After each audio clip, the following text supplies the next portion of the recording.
욥기서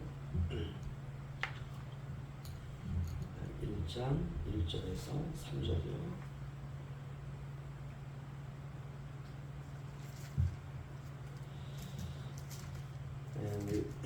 세 절밖에 안 되어 있기 때문에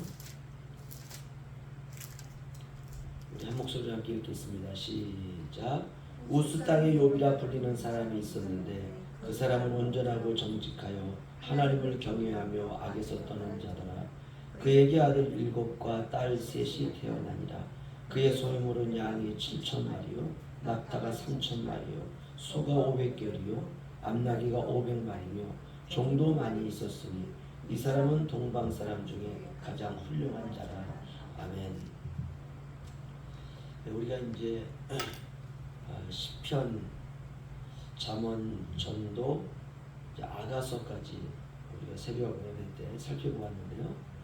오늘은 욥기에 대해서 또 우리가 시작을 하려고 합니다. 욥기는 굉장히 깁니다. 그리고 아주 비슷한 내용들이 많이 반복돼 나와요. 그래서 이제 읽어내려고 할 때 되게 지루할 수 있거든요. 그 욥기가 다루는 주제는 이제 고난이죠. 욥에게 고난이 왜 왔을까? 그 답은 세상에 없습니다. 대부분 우리가 고난이 오게 되면 이런 고난이 왜 왔는지 이렇게 따지게 되지 않습니까? 근데 욥기는 물론 그렇게 이제 우리가 따질 수 있어요. 이런 문제 때문에 욥에게 우리가 알 수는 없었지만 죄가 있었겠지, 뭐가 문제가 있었겠지, 또 하나님이 싫어하는 무슨 잘못을 했겠지, 이렇게 우리가 이제 유추할 수 있는데요. 그래서 욥기서 1장부터 1장 1절 3절을 보면 욥은 흠이 없는 사람이, 그렇죠? 그 사람은 온전하고 정직하여 하나님을 경외하며 악에서 떠난 자라. 그리고 그가 얼마나 그 축복을 받았는지요. 그리고 이 사람은 동방 사람 중에 가장 훌륭한 자라. 그러니까 그가 그 죄 가운데에서 고난을 받을 별다른 이유가 없습니다. 그러나 욥기를 이제 조금 지나고 나다 보면 욥에게 어마어마한 고난이 막 닥쳐옵니다. 그리고 이제 그 고난의 한가운데서 그냥 비슷한 얘기들이 계속 반복이 돼요. 40장까지. 그래서 아주 지루하고 굉장히 우리에게는 이 사람이 왜 이런 고난을 당했을까? 그리고 이제 우리의 삶을 우리가 돌아보면서 우리에게 찾아온 고난과 비교하면서 맞아, 고난이 이렇게 힘들고 어려워, 이럴 수는 있지만 그건 뭐 한두 번이죠. 그 다음부터는 좀 지루하기도 하고 읽어내기가 쉽지가 않습니다. 그러면 욥에게 고난은 왜 왔을까? 그 이유는 하늘에 있습니다. 그 하늘의 이야기, 욥에게 고난이 온 그 이유는 세상에 없어요. 땅에 없어요. 근데 하늘에서 이루어진 바로 그 이야기를 풀어내고 있습니다. 그런데 이제 그 하늘의 이야기를 욥과 욥을 둘러싼 사람들은 전혀 모르죠. 알 수가 없죠. 하나님이 알려주시지 않으니까요. 하나님이 계신 천상 세계에서 결정된 그 일 때문에 욥이 고난을 당하게 됩니다. 그러면 욥은 죄가 없는 에덴 동산에 살았기 때문에 그 사람은 온전하고 정직하고 하나님을 경외하고 악에서 떠났을까? 이건 완전한 인간에 대한 묘사 아닙니까? 그 사람은 에덴 동산에 산 사람인가? 그렇지 않습니다. 그러면 욥은 죄가 있기 전에 살았던 사람인가? 그렇지도 않습니다. 욥이 살던 시대는요, 그 아브라함과 동시대의 사람입니다. 학자들이 그렇게 주장을 합니다. 그렇다면 우리가 한 가지는 알 수 있죠. 욥에게도 아담의 죄가 흐르고 있었다. 우리와 똑같은 사람이다. 그런데 그런 욥에 대한 성경의 평가는 우스 땅의 욥이라 불리는 사람이 있었는데 그 사람은 온전하고 정직하여 하나님을 경외하며 악에서 떠난 자더라. 아멘. 정말 놀랍죠. 모든 사람이 다 죄인인데 어떻게 온전하고 정직하여 하나님을 경외하며 악에서 떠날 수가 있을까? 참 고민이 되고 어떻게 이럴 수가 있을까? 그렇죠? 그런데 하나님이 그렇다는 거예요. 하나님이 인정하면 인정되는 것입니다. 이게 중요해요. 이게 선이에요. 이게 많은 사람들이 손가락질을 하고 많은 사람들이 뭐라 한다 할지라도 하나님이 나에 대해서 그는 온전하고 정직하고 나를 경외하고 그는 악에서 떠난 자다. 그러면 그게 맞는 말입니다. 욥은 하나님이 그렇게 인정했습니다. 그래서 우리가 욥기를 읽을 때 욥은 정직하고 온전하고 하나님을 경외하고 악에서 떠난 자라. 야, 우리도 그렇게 살아야 되겠다. 이러면 조금 얘기가 이상해집니다.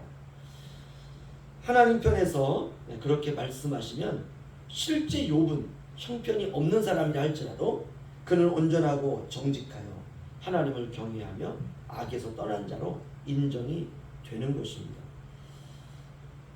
그래서 자꾸 우리가 내 쪽에서 내가 원하는다, 그것을 우리가 억지로 우리가 끄집어내기 위해서 우리가 살려고 하면 안 되죠. 그래서 칭찬의 위험이 여기에 있습니다.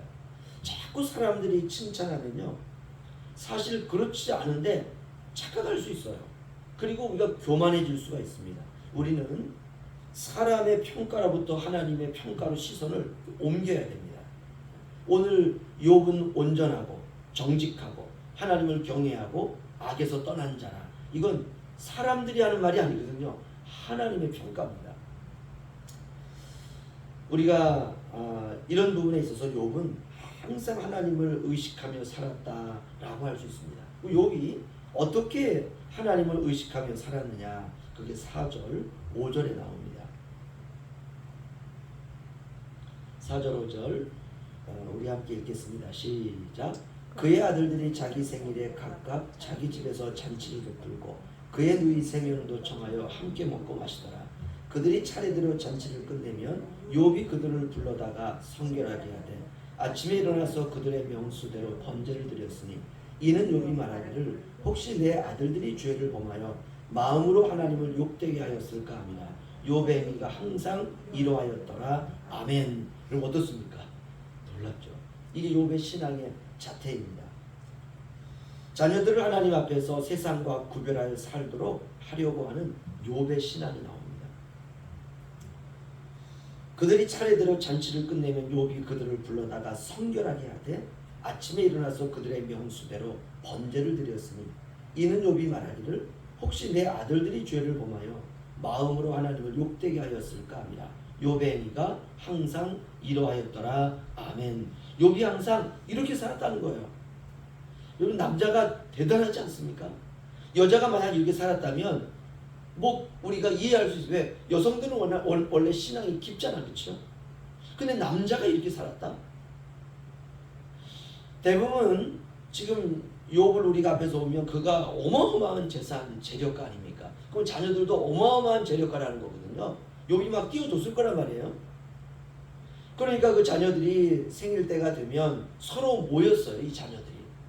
그럼 이런 날은 대부분 돈잔치 하는 날 아닙니까? 그렇죠? 다들 돈이 많으니까 야, 모여 우리 집에. 모여가지고 뭐 피자도 하고 뭐 치킨도 시키고 또 뭐 그 온갖 그 음식을 다 시켜가지고 또 선물도 시키고, 야, 오늘 내 생일인데 야, 마음껏 먹어. 그리고 돌아갈 때 선물도 하나씩 주고, 이렇게 돈잔치하고 자기들 자랑하고 자기들 얼마나 성공했는지 의식되는 날인데, 근데 욥은 그 아들들이 잔치가 다 끝나면 한 명 한 명 불렀다는 거예요. 그리고 차례대로 그들을 위해서 성결케 하고, 그리고 그들을 위해서 번제를 드렸다. 오늘날 우리로 말하면 뭐 예배드리고 기도해줬다, 이 말이죠. 그 왜 그렇게 했느냐? 내 아들들이 죄를 범하여 마음으로 하나님을 욕되게 하였을까 염려해서. 혹시 뭐 잔치하면서 자랑했을 수도 있잖아요, 그렇죠? 이것도 하나님의 은혜인데 내 자식들이 마음으로 죄를 범해서 이거 하나님께 은혜로 돌리고 하나님께 감사하고 자신을 낮추고 자신을 겸손케 하고 또 이웃에 있는 많은 어려운 사람들을 돌보고 이래야 되는데 그냥 자기들끼리 그냥 뭐 거기서 좋다고 하고 얼마나 하나님 복을 주셨는지 성공을 자랑하고, 이게 다 돈단지 하는 거거든요. 그럴까봐 그럼 하나님 욕되게 하는 거거든요. 그래서 그들을 불러서 그렇게 하지 않도록 오히려 그런 죄가 있다면 성결케 하고, 그리고 그들을 위해서 번제를 드리고. 번제라고 하는 것은 동물을 가져다가 내가 지은 죄를 동물에게 전가시키고 동물을 죽여서 털을 다 벗기고 그 살을 전부 각을 떠가지고 하나님 앞에 제단에 들여서 불을 붙여서 이제 우리의 죄를 씻는 그런 하나님 앞에 예배 아닙니까? 내 아들들의 죄를 다 씻어내는 그런 의식을 했다는 것입니다. 욥이 하나님 의식하는 거죠. 하나님 우리가 거룩하기를 원합니다. 내 자녀들이 거룩하기를 원합니다. 하나님 우리에게는 복을 주셨지만 혹시 우리가 마음으로 죄를 범하여 하나님을 욕되게 하는 것은 아닐까? 그래서 욥이 하나하나 하나님이 그런 욥을 지켜보시는 거예요. 그리고 하나님은 그런 하나님을 의식하면서 살아가는 것이에요. 여러분 대단하지 않습니까? 남자가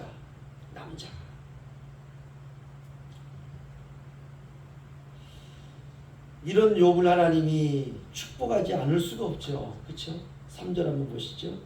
얼마나 축복을 받았는지 우리 함께 읽겠습니다. 시작.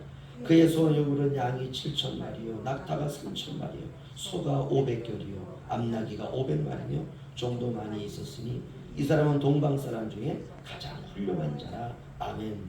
양이 7,000마리 어마어마하죠. 낙타가 3,000마리.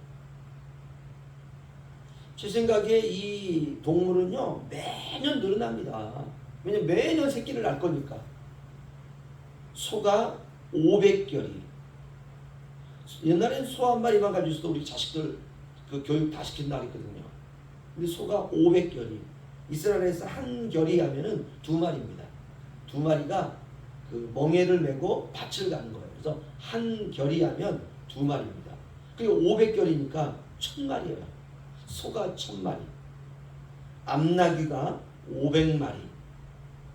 그러니 이 재산을 다 관리하고 풀을 먹이고 그다음 방목을 하려면 종이 많아야 되잖아요. 그렇죠? 그래서 종도 많이 있었으니 그러니까 셀 수가 없다는 거예요. 종도요.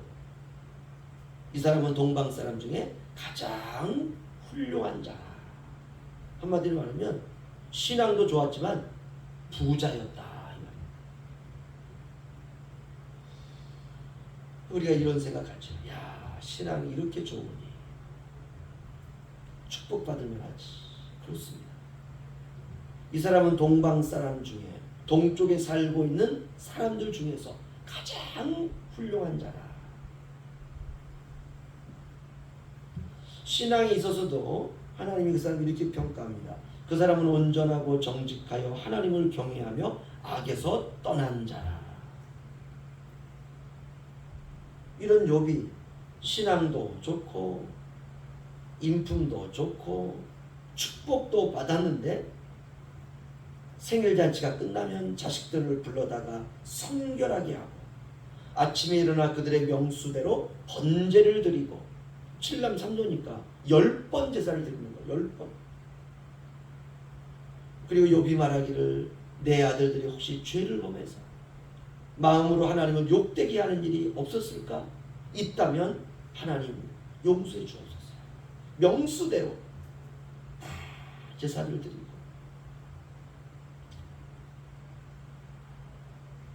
뭐 오늘날 이런 부모들도 있을 수 있죠. 저도 이제 그런 신앙인 가운데 하나인데 내 자식들이 혹시 하나님 앞에 감사의 물을 드릴까? 예배 드리면서 하나님 앞에 이전에는 제가 눈으로 볼 때에는 야도 감사의 물도 해야 돼. 11조도 해야 돼. 또 주정헌금도 해야 돼. 또 생일헌금도 해야 돼. 또 이것저것 교회에서 네가 감사한 것이 있으면 이것저것 헌금도 해야 돼. 제 눈으로 지금 볼 수가 없잖아. 그래서 때로는 자식들을 위해서 하나님 제 자녀들이 하나님께 감사의 마음, 감사의 신앙을 표현하고 있는지. 그래서 우리 때로 어떻게 합니까? 자식 이름으로 예물도 드리죠. 뭐 한두 번은 그럴 수 있죠. 근데 욥은 명수대로 불러다가 성결케 하고 마음으로 하나님께 죄를 범하여 욕되게 하지 않았나? 하나님께 예배도 드리고.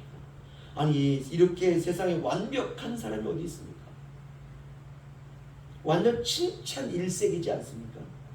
그러면 욥기가 그래서 욥의 식구들과 다 함께 하나님께서 예배를 마쳤더니 욥이 늘 그렇게 살았더니 죽음을 맞지 아니하고 하늘로 들려서 이 세상에 없었더라 하면 완벽합니다. 그러면 완벽해요. 그럼 우리도 그 정도까지 나온 성경을 읽으면서 야 우리도 욥처럼 살자, 욥처럼 그렇게 살면서 우리 하나님께 들림받자, 이러면 가장 성경에서 완벽한 인간의 이야기입니다. 사실 같은 이야기지만 우리와 비교하면 우리는 바보들 같아요. 우리는 그렇게 못 살아요. 우리는 욥보다도 예수님께서 이 땅에 오셔서 하나님 자신이신 분이 우리를 위하여 그분이 죽어버렸다고 하더라. 왜 죽었느냐? 우리의 죄를 위해서. 이거는 욥이 자녀들을 위한 일보다도 더 엄청난 일 아닙니까? 이런 귀한 복음을, 이런 귀한 자유를, 이런 귀한 구원을 받았음에도 불구하고 우리는 그렇게 하지 못하거든요. 우리는 좀 바보 같아요. 하지만 이제 욥의 신앙과 욥의 축복과 욥의 어마어마한 이런 인품에 관한 1절부터 3절까지의 이런 말씀은 시작에 불과합니다. 이거 시작에 불과해요. 우리가 이렇게 1절부터 3절을 보면 감히 따라갈 수 없는 욥의 가정의 모습이 나오잖아요. 그렇죠? 그런데 문제는 그 다음부터가 이제 심각한 이야기들이 펼쳐지기 시작합니다. 왜 이런 완전한 사람에게 고난이 올까? 그 고민하라는 거죠. 우리에게 하나님이. 여러분 그게 신앙생활입니다. 그 고민하며 사는 게 신앙생활이에요. 우리가 이제 지루한 욥의 이야기를 이제 보게 될 겁니다. 이게 뭐 이 새벽 시간에 이게 지루한 얘기를 볼까? 이렇게 우리가 고민할 수 있어요. 그런데 우리가 따져보면요, 우리가 고난을 당할 때 정말 지루합니다. 정말 지루해요.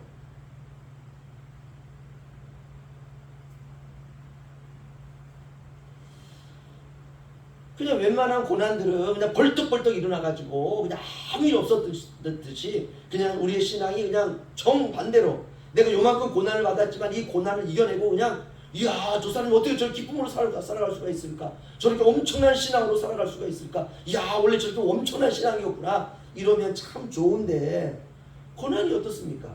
그냥 매번 똑같은 일이에요. 똑같은 모습. 이 얼마나 지루한지 몰라요. 그게 신앙생활이에요. 그런 고민하며 사는 거예요. 저는 욥기를 시작하면서 사실 월요일부터 욥기를 준비하려고 했는데 뭐 성경학교 끝났지, 잠도 자지 못했지, 바로 주일 또 준비해야 되지, 주일 오전 예배, 오후 예배도 끝났지. 또 이제 조 집사님 서울 이제 광명으로 어제 가신다고 하니까 또 주일날 또 늦게까지 또 어떻게 또 스케줄이 잡혀가지고 또 그렇게 있었지. 근데 하민이 또 우리 집에서 잤죠. 또 하민이 데리고 어제 또 그냥 오징어 축제 그 아이가 얼마나 좋아하는지요. 또 데리고 갔다 와서 몸이요 너무 까부러져가지고 뭐 설교를 준비할 수가 없겠더라고요. 어제도요. 하민이 집에 데려다 주고 집에 왔는데 뭐 너무 그러니까 잠도 안 와요. 나 잘 수도 없어요. 그냥 너무 피곤하고 힘들고. 그래가지고 다음 주부터 욥기를 준비해야 되겠다 이렇게 생각을 했는데 또 연로하신 권사님 매일 새벽마다 교회를 위해서 이렇게 나오시고 그런 것도 생각하니까 또 제가 조금 힘들고 피곤해도 내가 준비를 잘해야지 그런 마음이 또 들더라고 제 마음에.